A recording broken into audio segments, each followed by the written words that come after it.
आज आपण पालक पनीर बनवणार आहोत। इथे मी एक जुडी पालक स्वच्छ धुवून निवडून घेतला आहे।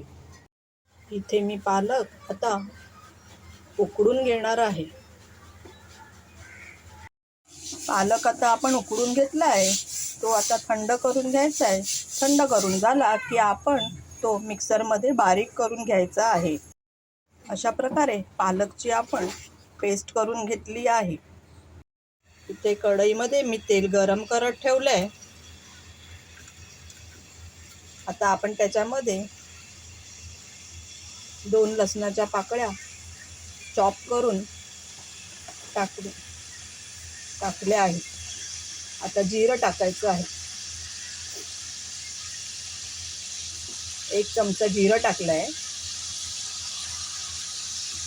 त्याच्यानंतर पालकची जी पेस्ट केली आहे ती आपण आता त्याच्यात टाकणार आहोत।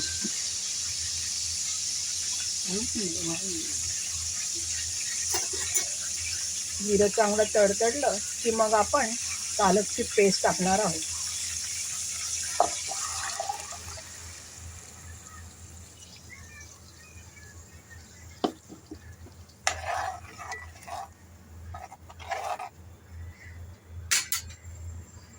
त्यात आता आपण मसाले टाकणार आहोत। अर्धा चमचा हळद, 1.5 चमचा लाल तिखट मसाला आणि 1 चमचा पनीर मसाला आणि चवीनुसार मीठ टाकणार आहोत।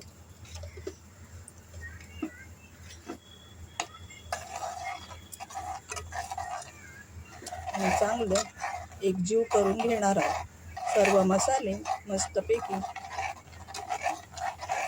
मिश्रणामध्ये, पालकच्या मिश्रणामध्ये एकजीव करून घेणार आहोत।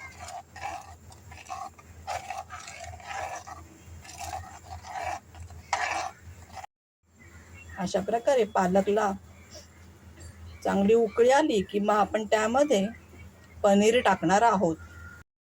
तुम्ही बघू शकता पालकला उकळी आली आहे।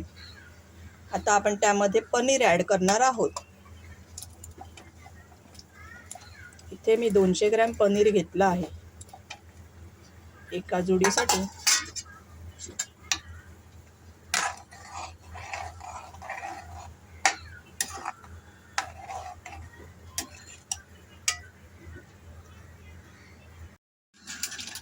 पंधरा 20 मिनिटं पनीर शिजेपर्यंत भाजी शिजून द्यायची आहे। 15-20 मिनिटानंतर आपली भाजी, पालक पनीर भाजी रेडी आहे। इथे आपलं पालक पनीर रेडी आहे। बघू शकता सुंदर असा कलर आला आहे आणि पालक आणि पनीर दोन्ही शिजलेलं आहे। आवडला असल्यास लाईक, शेअर, सबस्क्राईब करा।